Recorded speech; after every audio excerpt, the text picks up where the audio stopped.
All right, I think we're live now. Okay, guys. AFK Discussions starts now.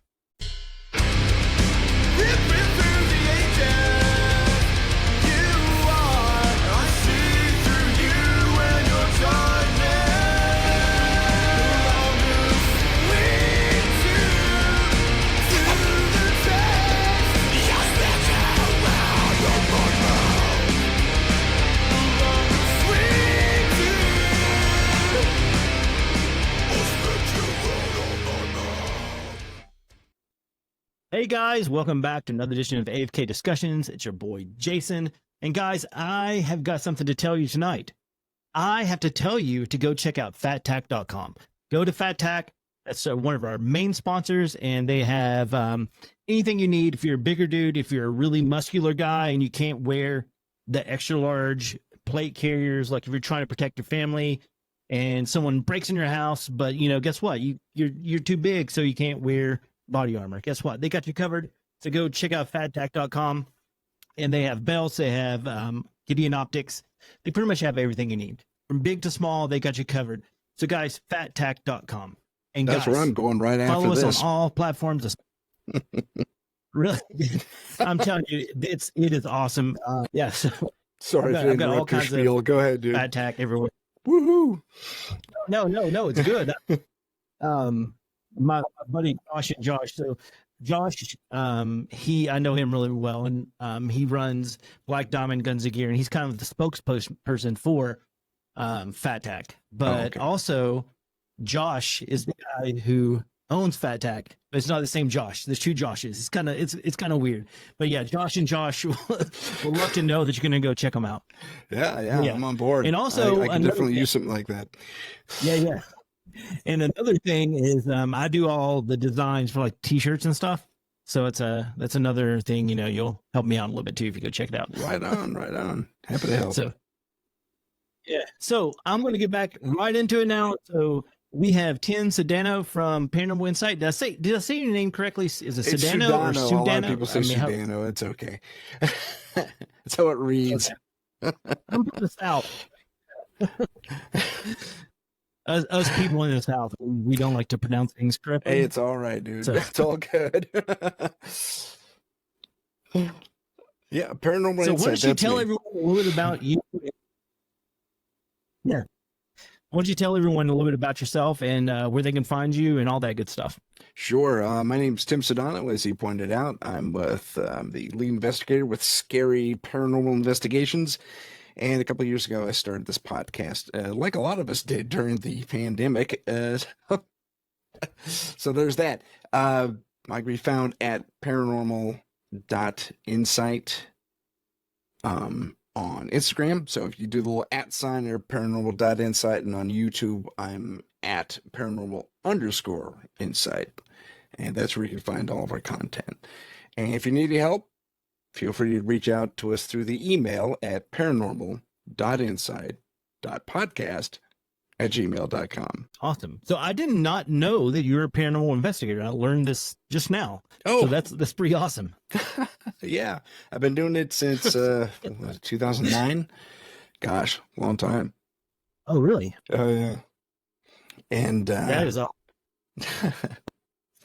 awesome. My buddy Henry and I, who's no longer with us, he passed in 2020, not for COVID, but for other complications. He and I started it together, and it was fantastic because on the first night out, we caught our first EVP. And the really goofy thing about that was, it was kind of scary, but it was cool at the same time. I don't know, when you're looking at evidence or listening to evidence, and you get that response to a question for the very first time, and you think it's fake on, like, I don't know, pick a ghost hunting show, and you think it's fake. You know it's fake. But it isn't, because you get it in your own ears on your own equipment, and we just lost our mind. Yeah, we celebrated, high five. We must have dined on that forever.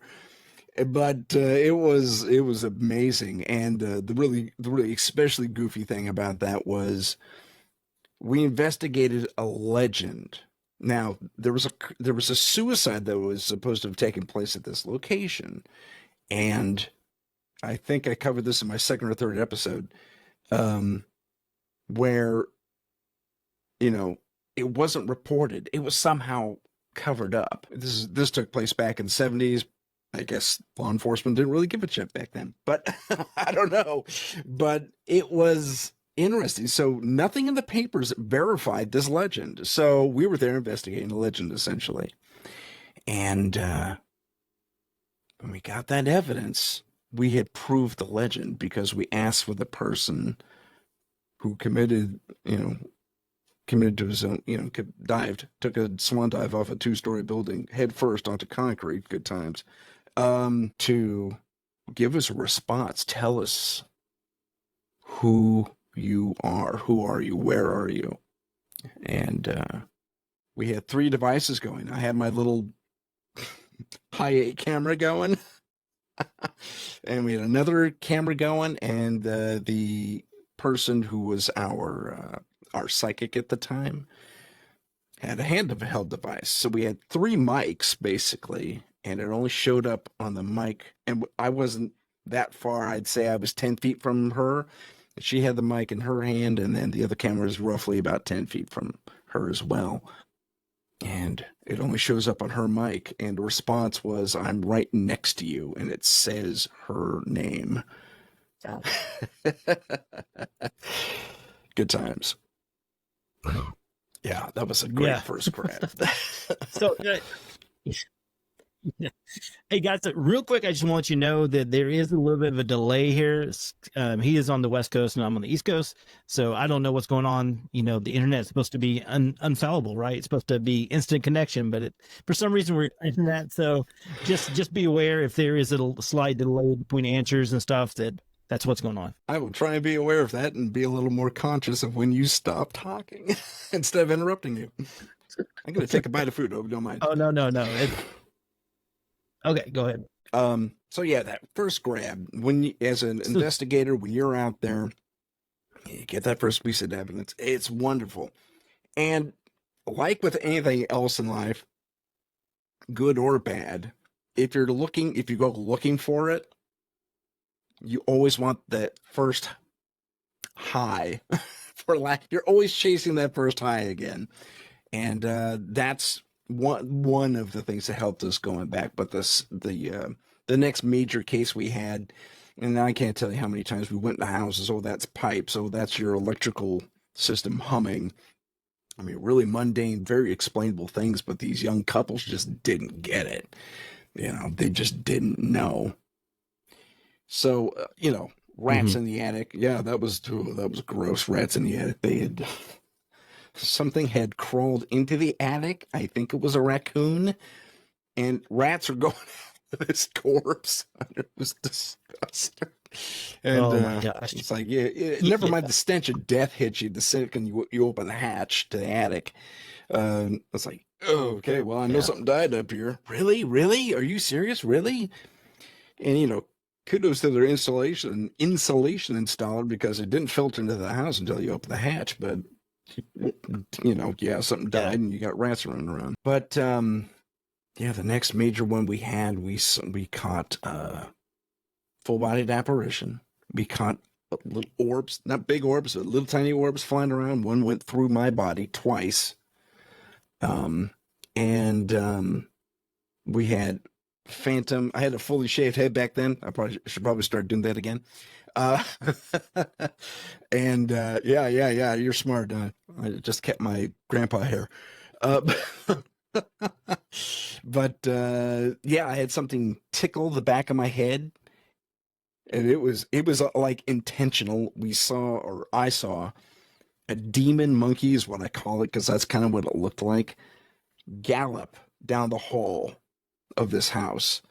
And the really screwed up thing is about that particular sighting was I had my camera. It was perfect timing. I had my camera trained at the hallway when that happened. Didn't show up on camera. I was so pissed off. The sound did, barely.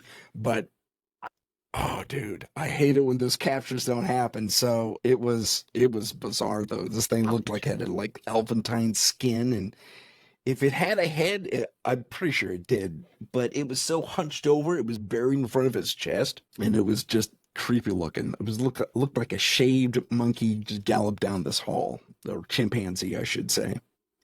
But that was Yeah. that part was creepy. And then we had object manipulation. There was this huge, and I'm not kidding, 25-pound dog dish contraption where you got the food and the water stacked there, and it siphons down as the animals eat and drink.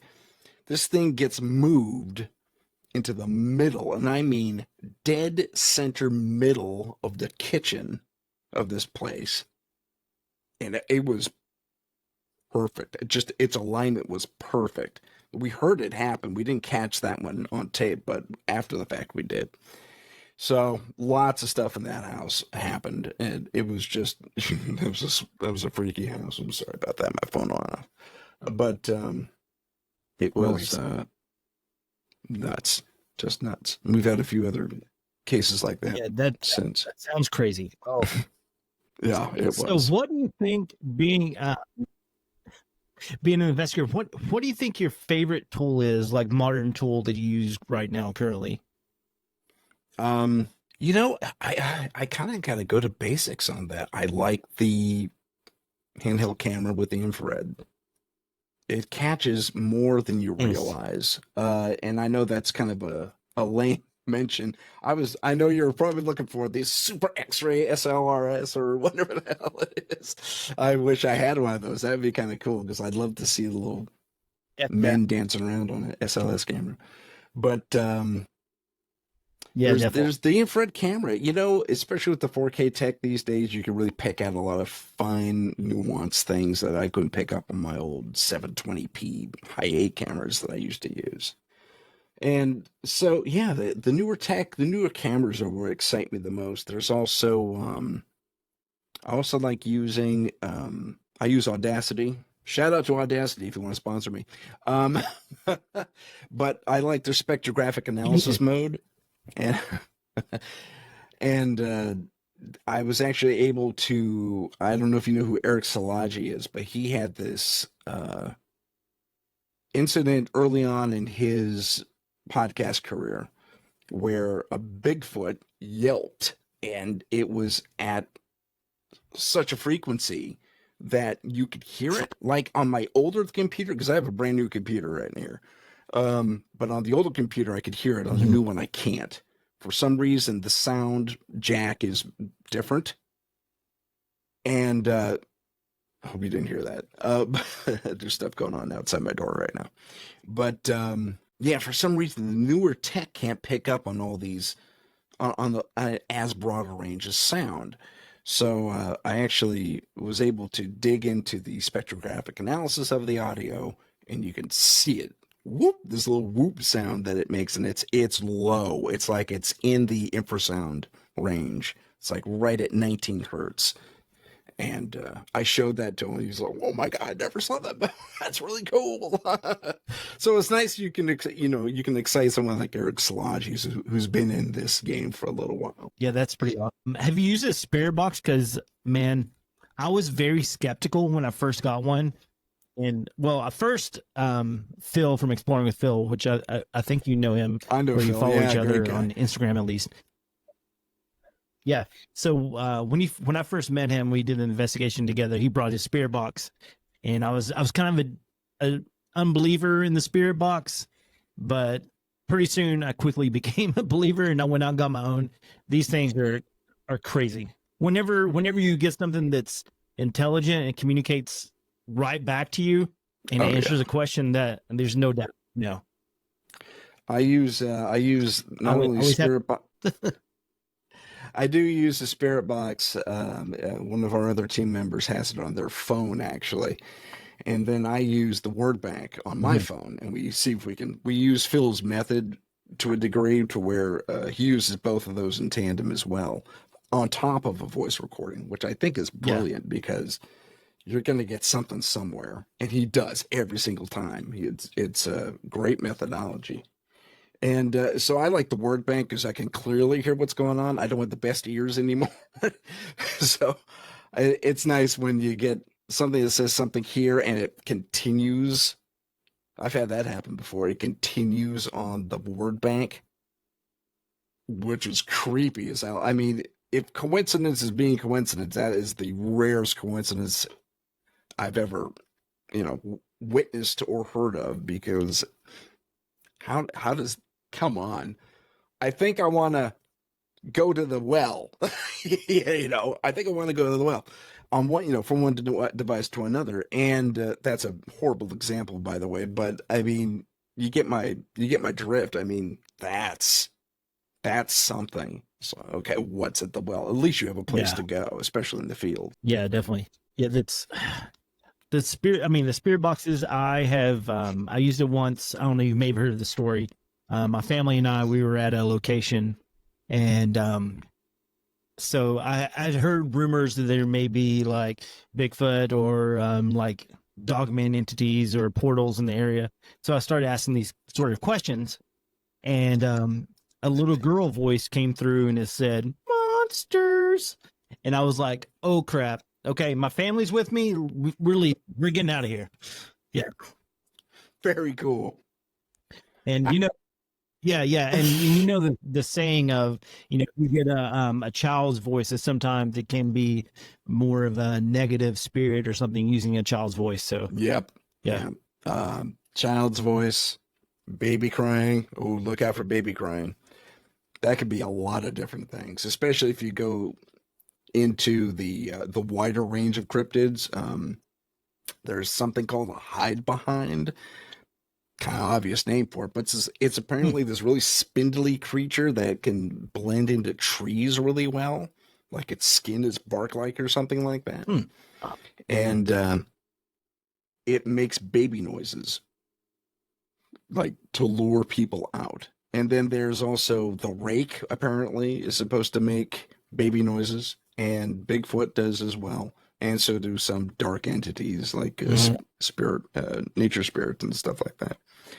So it depends on how far Mhm. you, one, believe, and two, accept the wider range of cryptids and spiritual stuff that's out there, or that is said to be out there.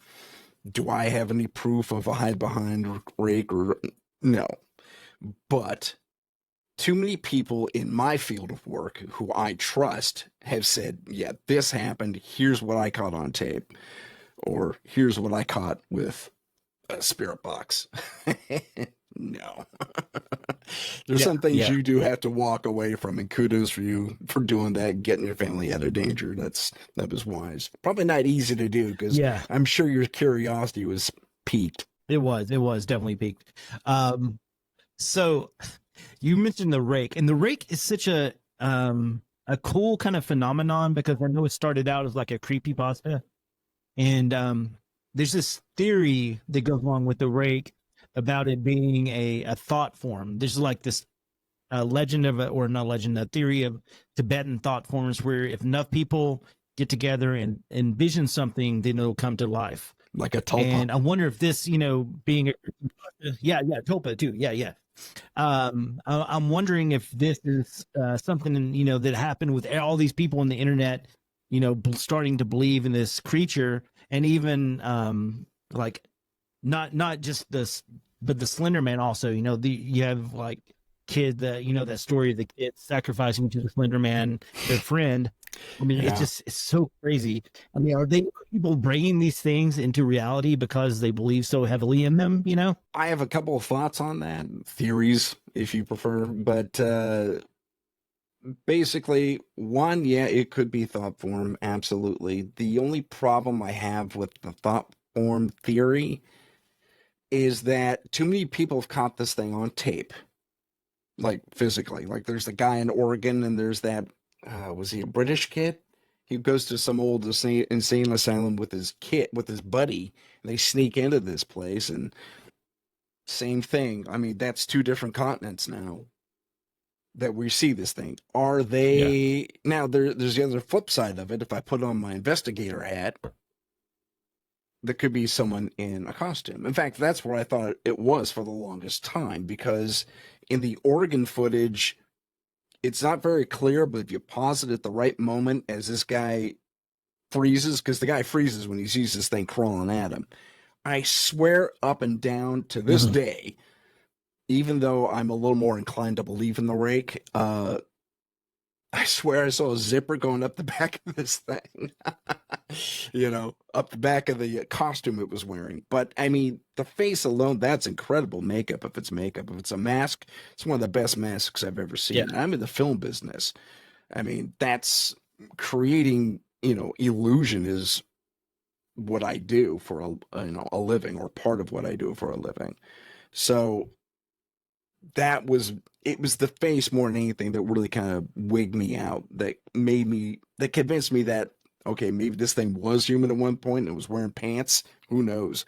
But the one in England, I think it was England, this thing had a completely different color to it, and its eyes still glowed. If that was 3D animation or CG, it was some of the best stuff I've ever seen in my life. And it was so photorealistic. And this is back in the, early aughts, if not the very late 90s. That tech really wasn't that widely available. So, yeah, that's something to consider. Stupid. Yeah, sorry about that. Speaking of that, yeah, that's fine. Speaking of like the tech nowadays, it's so hard with AI to even decipher what is real and what's not, because I mean, it's getting so good at creating like skins and stuff that looks uber realistic, skins as in like a skin mesh on an artificial image. But I mean, it like even the like you can animate stuff that is not like I could have someone like standing over my shoulder now using AI, and you would never know it's not a real person. I mean, it's just it's bizarre how far technology has came. In such a short time. Yeah, absolutely. I mean, the texture mapping alone for it. Let's say there was a person standing over your shoulder right now. The lighting would match your lighting. I mean, they'd probably cast some of that light that's in front of you right now would probably cast on them, or they put it there, or the machine would. And the blue halo on their back, because you have a ghost, not a ghost light, but a halo light over here to light your background, and also shows up on your head a little bit, on your skin. So it would probably match all that. Exactly. And it would even have some texture in a face. And you could probably put whoever you wanted behind you nowadays. I mean, there are subtle giveaways, like it'll have 6 fingers.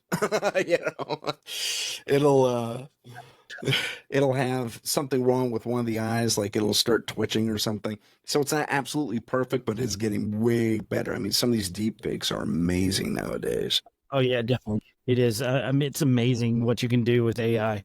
I mean, I'm a graphic designer by trade. That's what I do. And I mean, AI makes it so easy now to, instead of using my skills, I can just go, hey, create a tree with a squirrel in it, and boom, there it is. And I don't have to create anything, it's too easy.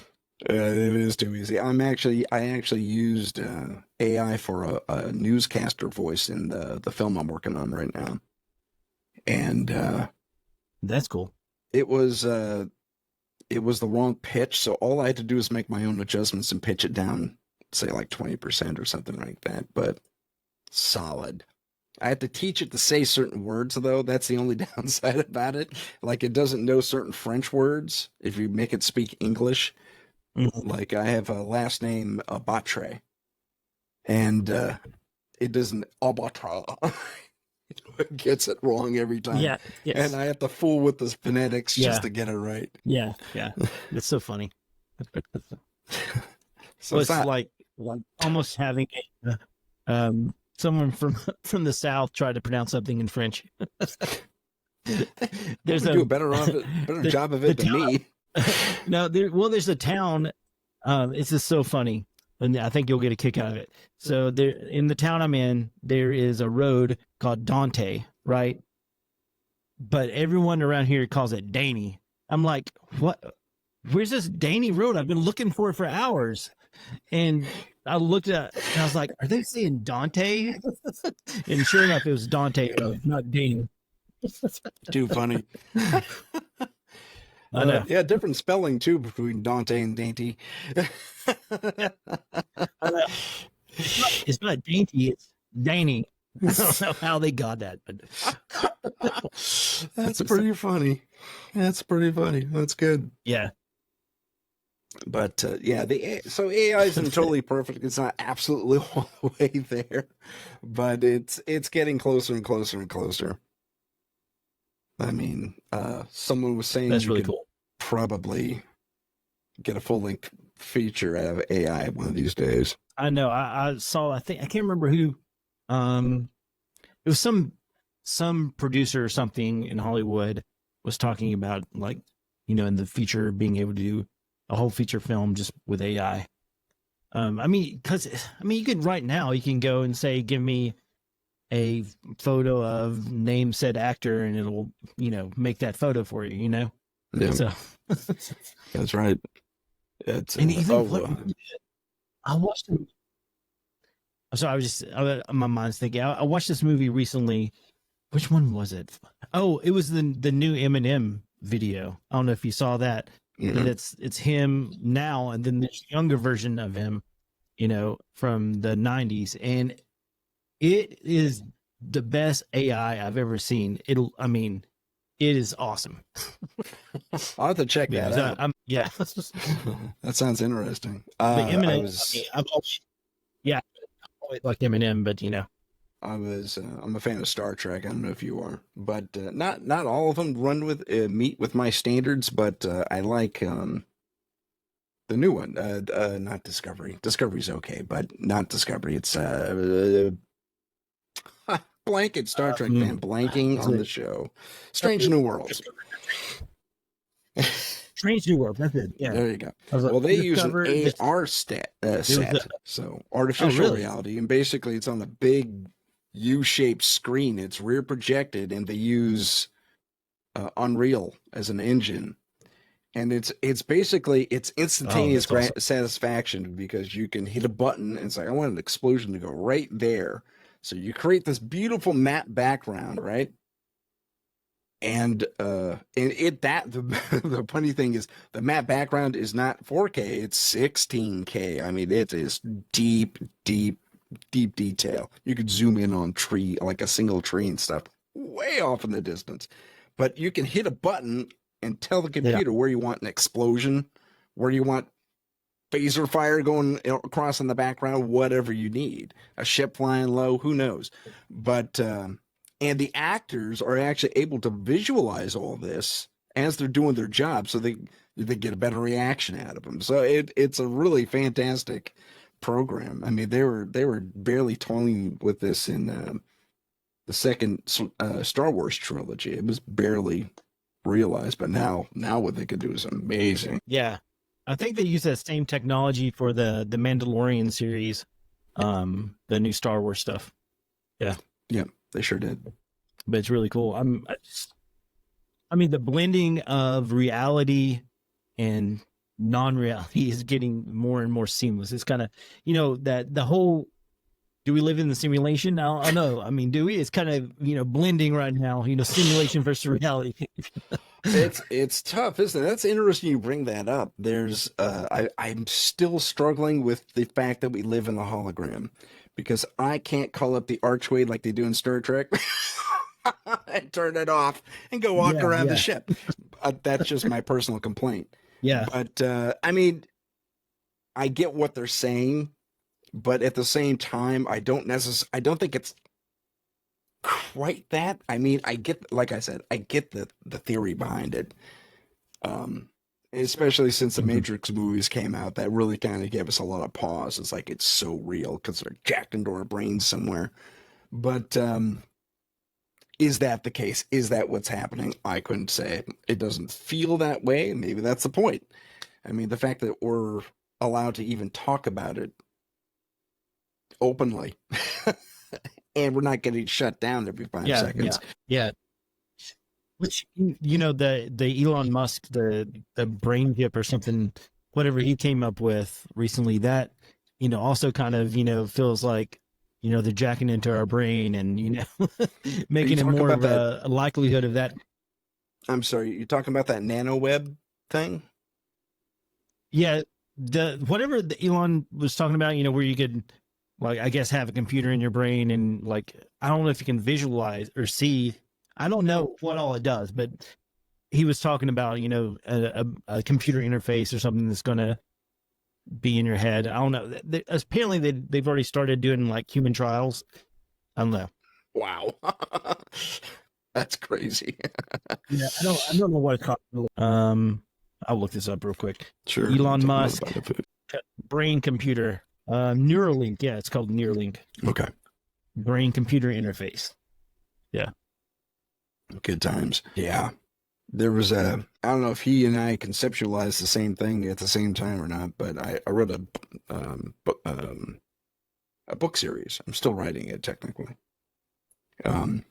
But books 1 or 2 are out, and in the books, one of the characters is an alien, and he looks human. He looks like us, but he has this technology is at least 5, maybe even 10,000 years ahead of ours, and I mean, really cool stuff. And that's one of the things they have. They have a nano. I called it a nano web in the book, and basically it does pretty much all that. It does wire to all aspects of your mind, and it runs into a little central chip that's just off the temple here, like a CPU almost, but super small and very thin, and yeah. It allows you basically to have a heads-up display in your eyes. It can enhance your if you need to hear what's going on across the room, it can enhance your hearing just by manipulating the biomechanical operations of your ear. So it's it's kind of that was frightening when Elon announced that. I was like, oh my God, that's the tech I had in my book, and I was just making it up. But it also allows them to be able to control their ships and all that fun stuff. Yeah, that's pretty cool. I mean, the thing about brain chips that kind of scare me is the what they talk about, in biblical and the book of Revelations, the mark of the beast technology, which I don't know if you've ever did research in that, but if you go back to the Hebraic word, the root word mark, it actually means etching. So in how are computer chips made? They're etched in silicone. So that's something that's kind of yeah. Yeah, that's hardcore. And it's supposed to be in the middle of the forehead or on the back of the hand, right? That's where the mark appears, if not both places. So yeah, I think so. I don't know, no one knows exactly what it is right now, although my wife was telling me that her and my daughter went to where was it? At some grocery store. It's owned by Amazon now. I cannot think of the name of it. Like a health food store or not a health food, but I can't think of the name of it. Anyways, so they go in there and apparently you can pay with your hand now. I don't know like how that works. If they scan your thumbprint or something and then it remembers you can come back and you can just pay with your thumbprint. I don't know, but apparently you can pay with your hand. And she didn't get that she didn't get that RFID implant, did she, in her palm? Have you heard about that? No. Good. I have not heard about that. But... Oh, that's messed up. Yeah. I'm glad that's not the case. Well, if you could play, I know what you're talking about, and it was with your eye. It was with a retinal scan. It's at their fresh stores, I think. Yeah, I think. I'm trying to find the name of the store. Fresh? Whole Foods. That's the name of it. Whole Foods. Oh, okay. I didn't know Whole Foods. Whole Foods. Yeah, makes sense. Amazon's going to own everything soon, probably. It seems that way. Yeah. So I mean, they've already taken over the Lord of the Rings, so Yeah, all these weird big companies own our childhood. It's kind of, it's really disheartening, Yeah, it is. It is. I didn't think to look into the chat to see if no one's commented, so we're good. Okay. If you do have any questions, folks, let us know. Yep. I don't even know who he's watching. People. Oh man. But getting back to scary stuff, we had a UFO flap out here in the West Coast. Actually, it was over not just the West Coast, it was over the Southwest, or pretty much the Western third, all the way up to Texas. Actually, so it's about halfway across. Where this thing kept flying over north to south like every single night, and JJ caught it on her cell phone, and she says, "Tim, what is this?"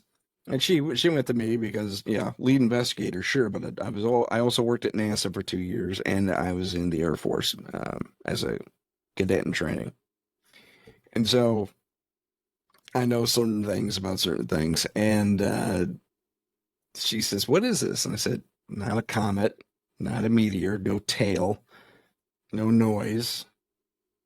And this thing was weird because it was almost hourglass shaped. And it was really far up there. And I mean, like, just at the tip of the exosphere, maybe. Because I just heard my own California accent over the mic. But it was over the tip of the exosphere, and it was fuzzy. It was like there was a cloud layer somewhere, but it was a pretty clear night that night. And this thing cruises across pretty much right over her house, and north to south. And then as soon as it gets to the southern horizon, 90-degree turn. And after that, New Mexico, Arizona, New Mexico, and Texas report it. And it happened again the following night. And then again the night after that. And not over our area, but it's whatever this thing was, it was like it was in a polar orbit north to south. It just kept making rounds. Could have been a weird satellite, but American military said it wasn't theirs. Private space, SpaceX and everyone else said, nope, that's not ours. There were launches that night, but we're in California and they launch in Florida. And SpaceX goes up and its booster stage comes right back down to its launch site, roughly. And so it wasn't that. I mean, so we deep dove on that, and we could not find anything that matched that phenomenon. Was not a comet or a meteor, as I said before. Wasn't the moon playing tricks on our eyes, because she caught the moon in the video, and we also, it wasn't a plane. No FAA lights, and at the end of her, she has two tapes up. Sorry, I'm old fashioned. Two videos up. At the tail end, there's a jet that takes off, and you see their FAA lights going. And this thing actually shifts color. It's this weird ambery orange, and then at the tail end of the last video, it's blue, and it darts. It breaks off, and that's where she stops her tape.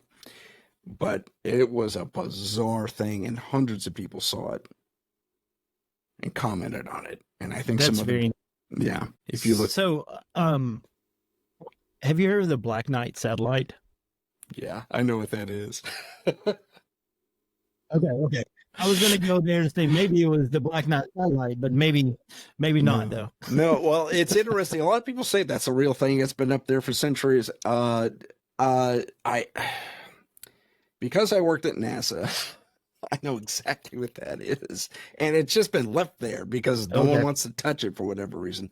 It's a thermal blanket. I know people poo-poo that as a theory, but it's a thermal blanket from one of the missions, I think in one of the first missions, really. They lost it. They were looking to deploy the arm and and help a satellite launch. You've seen that image with that satellite. One satellite that always spins really fast as it launches out of the bay. It's one of those types of launches. And I'm not sure if the astronaut, because if I remember correct, the astronaut is in the bay. He's not in the safety in the airlock filming it. He's in the bay watching it go. Or it's an external camera. I can't remember which. But something happens, I think, with the arm the arm hooks onto one of those thermal blankets that are in the bay. It's kind of padded looking in there a little bit, and rips it right off. And they report it, and they have the long footage. It was actually on NASA's channel. Like, it was a few years ago when I saw it. But I remember the reports going on about it at work. It's like, oh yeah, that's crazy. Are they going to get rid of it? No. It'll burn up in the atmosphere. But what it did was, it was at such a weird trajectory that it actually just stayed right at the edge of the exosphere. And if you look at the black light satellite, it flaps a little bit sometimes because of the solar wind. So that, I'm convinced I've never actually seen it flap. Yeah, because some of the conspiracy guys have captured, they look at the NASA stuff and say, look at this, look at that.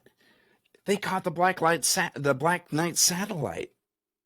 And if you watch the whole duration of that tape, and it's like 20 minutes, you'll actually see it flapping a little bit, like a flag, almost, because the solar winds are out there whipping around. So it's funny now that you say that, and I look at this picture, I'm like, yes, yeah, that could totally be a blanket. It's a thermal blanket. And they're thick and they're weird, and they have some structure to them because they have to be adhered to the inside of the space shuttle. Yeah. I've never heard of that. That's very interesting. Yeah. That's what it is.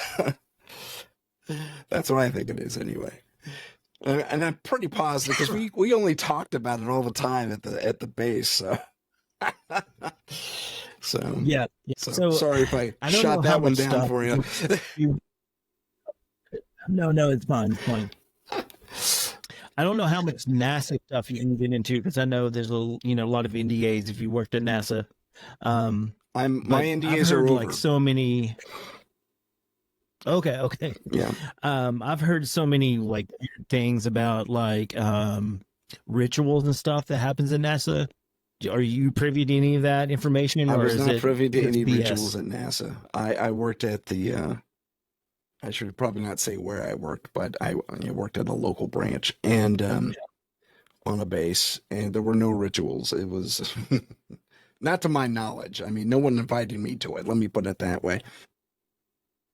So if there were rituals, they kept it super secret, and I didn't know anything about that. I know CERN has had documented rituals. I mean, someone's gotten video of these people walking around in black robes around the statue of Kali. Yeah. It's very interesting with the NASA stuff because what I was referring to is there's this big, I guess it was in the 60s or 70s, the Jim Parsons project and the Babylon workings that him and I think it was L. Ron Hubbard and someone else from NASA. I cannot think of their name right now, but apparently did in the desert or something. I don't know. You're talking I don't about know all the info. You're talking about JPL. JPL. Can you hold on one moment for me? I got to get something real quick. Sure. Just a second. Just a second, guys. You'll be back. So, so I was just going to say, I don't know what's going on with the JPL and NASA, but there's a lot of interesting things that happen that came out of NASA. A lot of stuff that because NASA is comprised of a lot of there was a lot of Nazi scientists that came over and helped start NASA. I was just going into a little bit of backstory on NASA and how Nazi scientists came over and helped kickstart NASA back then and the rocket technologies and stuff. Yeah, Operation Paperclip is what you're talking about. They that's what brought them over, and we rescued, if you want to call it that, a bunch of scientists from the Nazis who left early and got out in time. Others did not. They had to actually be smuggled out. And it was, some of their stories are just crazy. I mean, they're right out of a spy novel. But you were talking about JPL, the formation of the Jet Propulsion Laboratory. Yeah. And how the founders they were testing rocket fuel, basically, and and an engine that can contain and release that much thrust and that like ignite the fuel, basically. One of the guys, if not both of them, at one point were practitioners of magic. I mean, that's the only way I could really put it. And this is well documented in several books. Yeah. And they there was even a movie done about it, or maybe it was a TV series. Maybe in a TV series. It was a limited run series, and they they show him he was worshiping Pan, of all things. Oh, yeah. Because Yeah. Pan was going to help him launch this rocket. And when he had success on the testing range, he dropped to his knees, gave Pan thanks, and he was so convinced that his magic is what made the rocket work.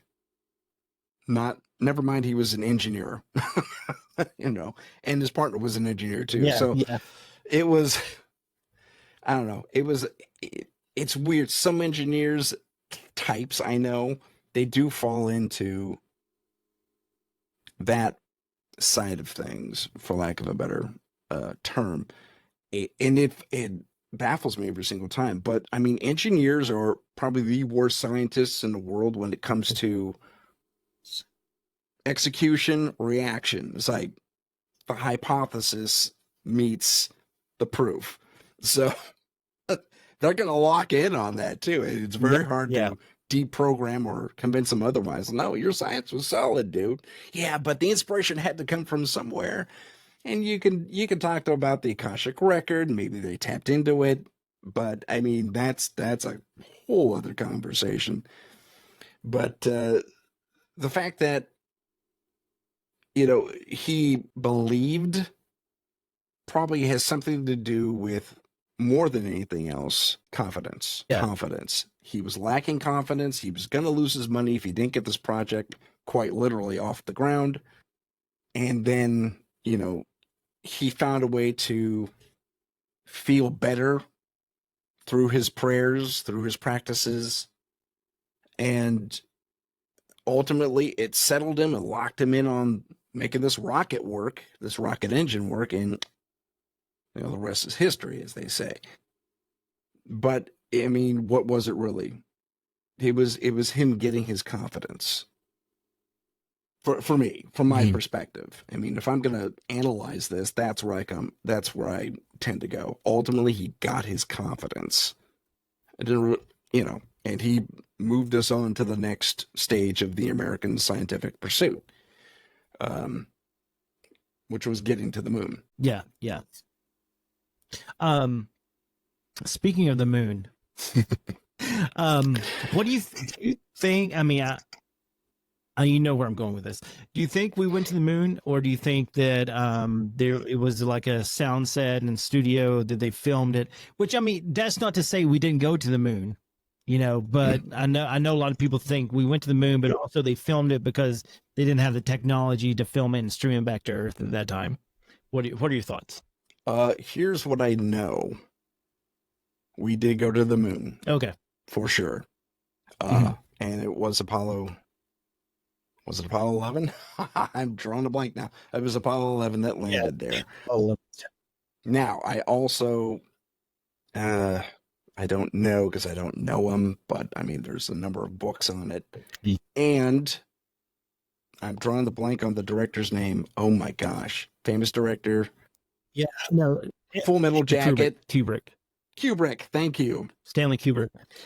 Kubrick on his deathbed, virtually on his deathbed, said, "Oh yeah, I totally shot that sequence. I shot that whole thing." So here's what I think happened. Yeah. They were unsure of the technology. They didn't want America, and let alone the rest of the world, to have anything bad to say about the space program and its pursuits and the fact they were rushing technology into being. Because Apollo 1, as you may remember from history, blew up on the launch pad, killed 3 astronauts and a number of crew when that thing went. So I think if I remember correctly, the program basically gets pulled back in.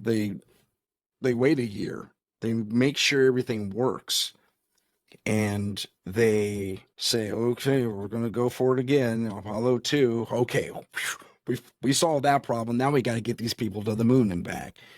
We can't have a repeat disaster. We can't see astronauts die either going to or on the moon. So, as my theory goes, they hire Kubrick. They say, listen, you're the best filmmaker in the world. We saw 2001: The Space Odyssey. We need to make the moon landing look real. You made space look real. We need you to do that for us. And I think they did, in fact, shoot all that footage in case something went horribly wrong with the actual launch. And if you are patient enough to listen to all the tapes and watch all the footage that they shot on Apollo 11, lots of things were this close. I mean, paper thin close to going wrong on that mission. They overshot their mark because they didn't realize how rocky it was, and they expanded the last bit of their fuel landing that bird. I mean, everything that could have gone wrong went wrong except for the very end. So they took off fine, they survived the trip, and they landed fine. That's all that needs to happen. But Kubrick, as far as I'm concerned, he did indeed film all that. Of course he did. And they got, there's a movie coming out right now all about it, actually, I think. What's her name? Really? Not Scarlet Witch, Black Widow girl. Oh, God, I'm Scarlett drawing a blank. Scarlett Johansson's in it, and a few other people in it. I think Channing Tatum's in it. Anyway, but it's about that whole thing where they're shooting this backup tape, basically, to show the American people. A lot of people say they saw, in a lot of the still photos, they say, "Oh, I saw weird things. There's domes and there's spires and there's." Is that a cross beam from a studio? You know what? I have an answer for that too. Well, it's a theory, but I still have an answer for that. Something tells me, with all the moon dust that were kicking up out there, that lens on that camera that they had up on the moon was crap. It was probably covered in dust all the time. The moon dust is virtually magnetic because they were the heaviest thing there, except for the planetoid, the satellite, the moon. I can't talk. So I'm thinking they probably used a lot of their stills from the studio, did a lot of artwork, missed a few things, because they didn't think people would get super, super curious about it. Oh, I can clean up that image. Every photographer in the world probably grabbed one of those photos and said, I can make that better. I could bring out more detail, whatever. From the days of the darkroom to now. And something tells me NASA released a bunch of the stills from the film studio because they were cleaner. And everyone had their helmets down, so they didn't know who was behind the spacesuit, or inside the spacesuit, rather. Yeah. So I think there's a combination of the things happening. Did we go to the moon? Yes. You can literally look on the moon. You can see where Apollo 11 landed and all the other modules, where they landed, if you have a powerful enough telescope. And you can count them off. You can see where they're at. Absolutely, we went to the moon. But I think NASA backed up their play. Sorry, I missed what you said. No, that's fine. I'm still delayed. No, I've never actually known that you could, if you have a powerful enough telescope, you can zoom in and see the moon landing. Yeah. You can see all the different moon landings. I think you have to be. No, yeah, you can see them from North America. Absolutely, yeah, you can. It's a sight too, because it's amazing. It's an amazing sight. We had control over the observatory at Foothill, and I think we had a control of the Lake Observatory too, briefly. So it was like, I don't know, the 50th anniversary or something of the moon landing. I can't recall. Maybe it was the 60th. But anyway, I'm trying to do the math in my head, and I can't recall. No, I was not an engineer at NASA. I was an intern, but nonetheless. But we had two different angles on the moon. And at this distance, it's really hard to. I mean, the shift was so minor when you look at the comparison. But yeah, we zoomed all the way in with those things, and it was amazing. I mean, the image was a little shaky because they had to keep adjusting things ever so slightly as the telescopes corrected for the path of the moon through the in its orbit. But yeah, you can totally see all the stuff we accomplished way back then. It's an amazing sight. That's cool. So I have a question that actually just popped up because we're talking about the moon. Okay. This has been bugging me for months and months and months now. So I have been noticing this, and people think I'm stupid, right? Because of this. I have been noticing, like, okay, I'll see the moon at night, right? And it's, whatever stage of the moon it's in, say full moon, right? Okay. And then during the daytime, anytime I'm outside, I'll look up and I still see the moon. And I've tracked this like months, and it's out in the daytime and at nighttime. And I'm like, how is this possible? Because this moon is supposed to be like in China right now on the other side of the planet. How can I see this? Do you have an explanation for that? Because I do not have an explanation. Yeah, I do. It's a quarter million miles awesome. away. I need to know. So it'll be, and it's really close to us. So it will be visible to us at various points in its orbit. And the shadow changes a little bit, and you will be able to see it during the day. I remember being able to see it during the day when I was a little kid, like 5, 6, 7 years old. It's like, oh, look at that, there's the moon. And it would change its position as day became night. But I mean, it's totally possible to see the moon during the day. I mean, that's where the whole eclipse thing comes from. I mean, that's a spooky one. I got some theories about that too, but we'll get into that next. But yeah, it's totally possible to see the moon during the day, all day, because it's in a geosynchronous lock over a certain part of the Earth. Yeah. It does go around the Earth, but I mean, its face turns with us, so we see one side. Mm-hmm. Yeah.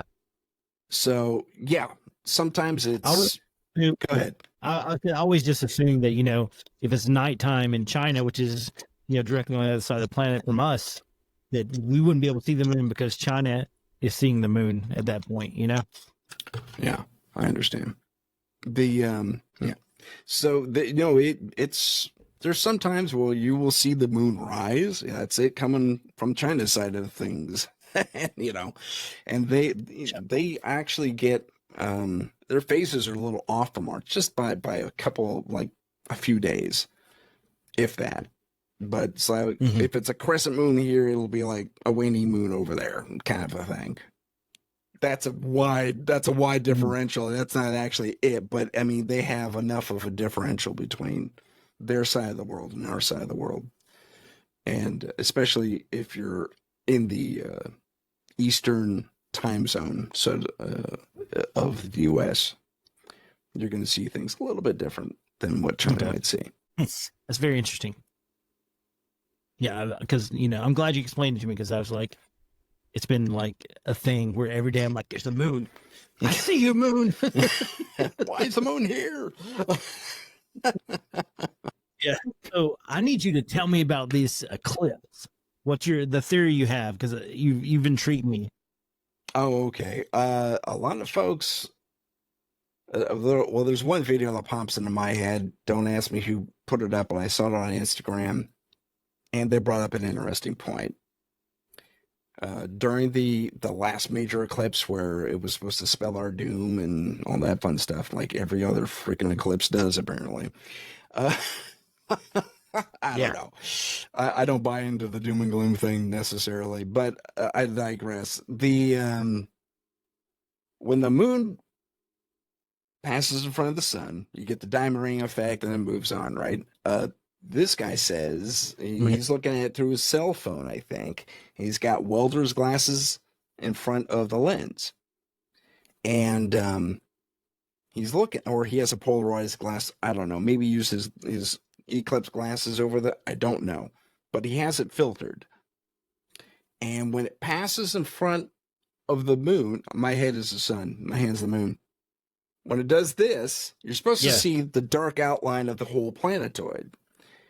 his image shows that Yeah, it's just basically a cutout that keeps moving across the sun without any of the bracketing circular.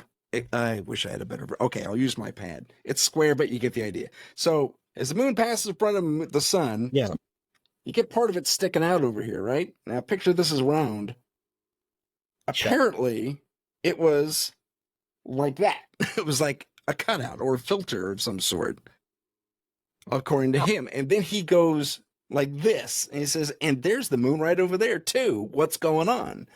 He pivots like maybe 45 degrees. I think I have. So, is this fake? Possibly. I wouldn't put it past anyone to make a big deal out of it and try and get a few hits on their site. Even going so far as the fake thing, but he wasn't the only one who said something about that across the globe of those who chase this thing. So that was interesting. That was an interesting thing. And apparently the moon, I don't know if you can see that. I can see it. It's kind of fuzzy, but I can see it. I have it. Yeah, so I got some pictures of the moon also during the eclipse. If I go straight on, you can't see it for some but I turn it slightly. You can. Anyways, so I have pictures I took with my cell phone of the moon also, or the eclipse. But where we were at, we didn't get a totality. But yeah, it's weird. Because I don't know. I did notice this eclipse seemed different. Like I didn't witness it myself. I'm relying on everyone else's third, second, fourth hand information, whether they have a video or not. Yeah. So could his stuff have been have fake video, to get hits? I don't know. It's very interesting though. Now, one thing I did notice personally is that the humanoid face of the moon, actually rotated. It seems to have rotated like 20 degrees. So if something foreign did obstruct the moon and knock it off kilter, that's radical. I mean, it technically should have cracked in half with that kind of motion, but who knows? Who knows? But if you look at it, it's rotated a little bit. If you on your next full moon, you'll notice things are a little out of alignment. Yeah, I will definitely be checking that out. There is that theory that the moon is some sort of, I know some people call it a space shuttle of some type. I know that the astronauts said that it rang like a bell. There's just all these like things that it may be of some sort of mechanical device or something. I don't know. It's very interesting. Yeah. I've heard the bell sound too. There, one theory that came back that I questioned because it didn't quite make sense is that on the surface there's titanium. That's the darker patches on the moon, and I think aluminum sulfate. I could be wrong about that. I'm not a chemist, but most of your gray and silver matter type elements are represented on the moon. And one other interesting thing is all of the craters, no matter how deep, are all perfectly round. An asteroid impact, if it's heading to Earth, if it's heading to Earth, if there are even from one to multiple strikes, you're going to have skipping, right? So you should have something that hits obliquely. Sorry, I got to remember where your camera is. So it should hit obliquely and cause a streak impact or something like that. Instead, there's a bunch of perfect circles. And when our astronauts were there, I think one of the missions hit harder, or it's when they took off. They left something, a device behind that measured everything, and it rang, like you said. It was across the entire globe of the moon, resonated. And the theory the theory that was presented at the time, this is back in the early 90s, was that there could be a thin layer of iron of maybe so many feet deep, maybe tens of feet deep, that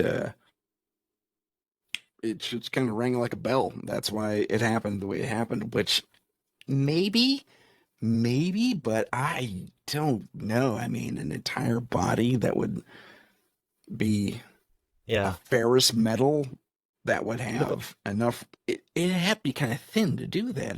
If I know my metallurgy at all. It might be hollow too. Virtually. I mean, if you strike something that's filled, like if you take a bell and you stick your finger in there and you ring it on the outside, hit my earphone, that really hurt. It will ring, it'll be dull, but it will ring. On the larger scale items like the moon, you will get more resonance, even if it isn't hollow. If it is hollow, we're talking about a device. I mean, that would be the only real explanation. And that theory's been floated forever. I mean, even back in the days when some people said the moon was made of cheese, which was really weird, but cheese. I mean, come on. Where's the dairy cows? Where's the farmers? Who's making the cheese? I mean, but there are even... Sorry. I missed that. I said I take a lot of milk. Yeah, a lot of cows, or goats, whatever. But there's even some stories of our ancients, and I mean like the Native Americans, for example. I mean their early stories, African tribes and their early stories where there was no moon. So who's to say when it actually showed up? So yeah, I need to look into that because I don't think I have heard any of the stories about before the moon. That's very interesting. I definitely need to look into that. But they're out there. And maybe they were on the internet somewhere. These were told to me live. I mean, I was at a powwow at one where I heard that story, and then I was in I think I was in a college course. We had a visiting dignitary who came in and told us their ancient stories. And so he told us a story about when there was no moon, and then I think he called it sister to the sun, brother to the sun, something along those lines. And it kind of matched the Native American story I heard, which was really super interesting. That suddenly, he was there or she was there. This moon sister showed up to help out mankind, of course. Of course. Yeah. So, yeah. Of course, I guess it affects, tides. Yeah, we wouldn't have tides without the moon. So, yeah. It's interesting what the moon does for us in the way of tides, because here's the ball of the earth. The water is actually almost like a very, very minor ring. It bulges out at the equator a little bit, and that's what gives us tides, because we keep turning through it. The water stands still virtually, but their tides get bigger and smaller because we keep moving in and out of that swell. Fascinating stuff. That's interesting. I did not know that. It is very fascinating. Cool, man. Well, it is almost time for us to stop for the evening because I have to be up at 7 a.m. to work, and I'm going to have to get in bed. All right, dude. So I thank you so much for coming on. We could talk for another hour. I would love to talk for another hour, but I will definitely have you back on. I'd like to have you back on when Phil is on here also, because I think that would be great to, give you a chance to talk to Phil. And has Phil been on your show? Yes, he has. Okay, cool. I did not know that, but I figured he had. But yeah. So, but it would be great to have you back on with Phil, and we'll just get down with all the ghost stuff, because I know Phil's always got, man, that guy can pick up some EVPs like no one else. He's a magnet for that stuff. It's amazing. It is. The reason he's not here tonight is he's actually in the Huckamuck Swamp, like doing like a live with someone. So, yeah. Outstanding. Outstanding. Go get him, Phil. That's good stuff. So let me ask you real quick. Are you a father? Man, I am a father of 3 kids. Yep. Happy Father's Day. Are you a father? I am not. Yeah, thank you. How about yourself? Are you a father? Okay. Well, happy non-Father's Day to you. No worries. Thanks, man. So yeah, if you want to wrap it up, let's wrap it up. It's a pleasure talking to you, and I'll be on anytime you want. It was great. It was great. Hopefully next time we talk, our connection will be a little better, because I know it kind of is nerve-wracking at times trying to, figure out when to stop and when to start talking. Yeah, I am afraid I keep shredding over you, and I don't want to do that. It's all good. It's all good. If you will, could you tell everyone to find you where they can find you once again? Sure. My name is Tim Sedano, and I am the host of Paranormal Insight. I'm on YouTube. I have some Instagram presence, but YouTube's basically the best place to find me to watch the full episodes. On YouTube, I'm at youtube.com/paranormal_insight. And on Instagram, I'm at paranormal.insight. Awesome, man. I want to thank you once again for joining me. And like I said, we'll be talking to you soon, because I definitely want to get this going again, because it was fascinating. And I know there's so much more we can talk about. So. Oh, yeah, man. I look forward to it. It'll be all right, man. Well, I had a great time. Yeah. Definitely, man. Definitely. All right. Well, guys, this is Jason, AFK Discussions, and we'll see you next time. Peace. I'm trying to stop it. Oh, it won't stop.